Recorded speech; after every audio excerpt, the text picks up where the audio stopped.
April 25 మళ్ళీ సంవత్సరానికి మెలుకొచ్చింది మోడీ గారికి. మెలుకు వచ్చి మోడీ గారు నిన్న చెప్తారు ఏమని, అక్కడ మొత్తం చెట్లు కొట్టేస్తున్నారు, జంగల్ నాశనం చేస్తున్నారు, మొత్తం ఆగమాగం చేస్తున్నారు, బుల్డోజర్లను పంపినరు, అర్ధరాత్రి బుల్డోజర్లను పంపి ఆగమాగం చేస్తున్నది కాంగ్రెస్ ప్రభుత్వం తెలంగాణలో సెంట్రల్ యూనివర్సిటీ భూములలో అని చెప్పి మోడీ గారు హర్యానాలో మంచి ప్రవచనాలు చెప్పినట్టుగా నేను చూసిన. నేను నరేంద్ర మోడీ గారిని అడుగుతా ఉన్నా, this is the report of central empowered committee appointed by Supreme Court of India. Central Empowered Committee interim report लो स्पष्टंगा చెప్తున్నది. मोदी साहब मैं आपको अंग्रेजी में सुनाना चाहता हूं. Central Empowered Committee जो कि Supreme Court से अपॉइंट किया गया, उन्होंने साफ-साफ कहा कि in view of the seriousness of the violations and potential financial impropriety, an independent investigation by any specialized agency may be ordered. This is the report, this is the recommendation of interim recommendation of the committee. Now I am demanding BJP, I am demanding Prime Minister Modi, अगर आप तहे दिल से ये चाहते हो कि यहाँ के जो कांग्रेस हुकूमत ने जो गलत काम किया हैदराबाद सेंट्रल यूनिवर्सिटी में, इसका अगर सच बाहर लाना है, इसमें अगर जो दोषी है उनको अगर शिक्षा देना है, या ये आपका अगर एजेंडा है, आपका अगर इच्छा है, मैं पूछना चाहता हूं आपसे, हमारे पार्टी की तरफ से, सेंट्रल एम्पावर्ड कमिटी कहने के बाद साफ साफ कि यहां पे फाइनेंशियल इम्प्रोप्राइटी है, वायोलेशंस हुए हैं, आप क्यों खामोश हो?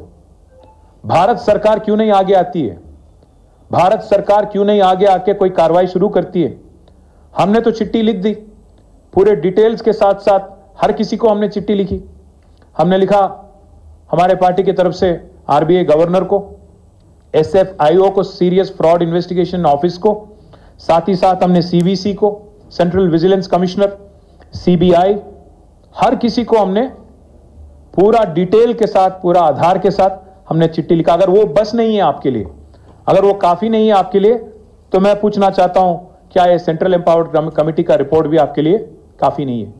अगर मोदी जी और बीजेपी लीडर कार्रवाई नहीं शुरू करते हैं और इमीडिएटली अगर इस बारे में कोई कार्रवाई नहीं शुरू करते हैं और एक्शन इमीडिएटली स्टार्ट नहीं करते हैं, हमें तो और तेलंगाना जनता को ये मानना पड़ेगा कि आप बातों वाले पार्टी है, काम तो कुछ करते नहीं हो. आपने अप्रैल 2024 में भी काफी कुछ कहा, कुछ किया तो नहीं. आरआर टैक्स आपने कहा, कुछ हुआ नहीं. 25 में भी फिर एक बार आप कह रहे हो हमारे साथ हमदर्दी जता रहे हो. क्यों नहीं आगे आते हो? क्यों नहीं जांच शुरू कराते हो? ये हम मोदी जी से पूछना चाहते हैं. మోదీ గారిని మేము అడిగేది ఒకటే, 2024-2025 ఏప్రిల్లో అప్పుడు ఒకసారి ఆర్ఆర్ ట్యాక్స్ అని, ఇప్పుడు ఒకసారి హెచ్సిలో ఏదో జరిగిపోయిందని చెప్పి ఆవేదన వ్యక్తం చేయడం కాదు, లిప్ సింపతి కాదు మేము కోరుకునేది.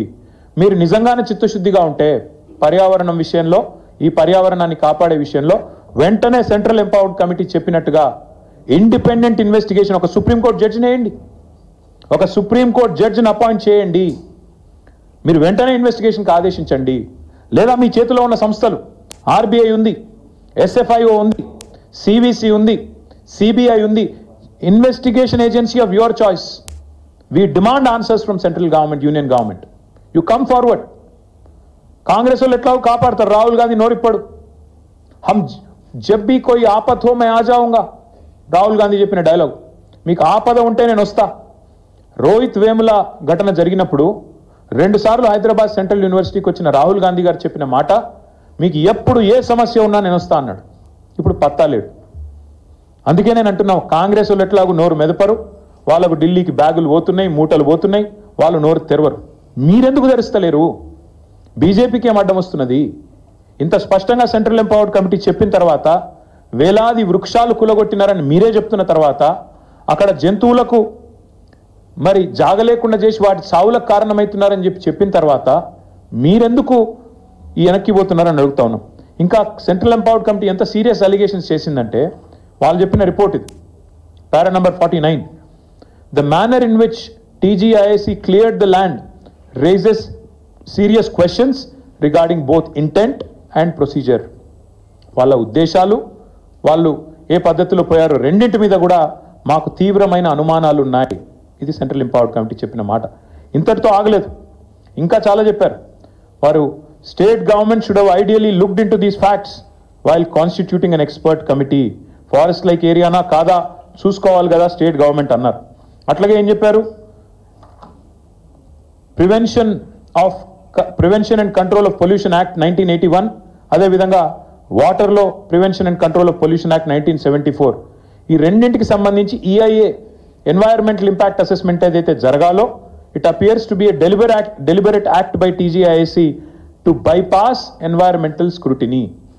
ఎన్వైరన్మెంటల్ స్క్రూటినీని బైపాస్ చేస్తూ ఈ రెండు చట్టాలను తుంగలో తొక్కుతూ 81 చట్టం, 74 చట్టం, ఈ రెండింటిని తుంగలో దొక్కుతూ ఈఐఏ నోటిఫికేషన్ 2006ను కూడా తుంగలో దొక్కుతూ డెలిబరేట్గా టీజీఐసి పనిచేసింది అంటూ అభిశంసించింది సెంట్రల్ ఎంపవర్డ్ కమిటీ.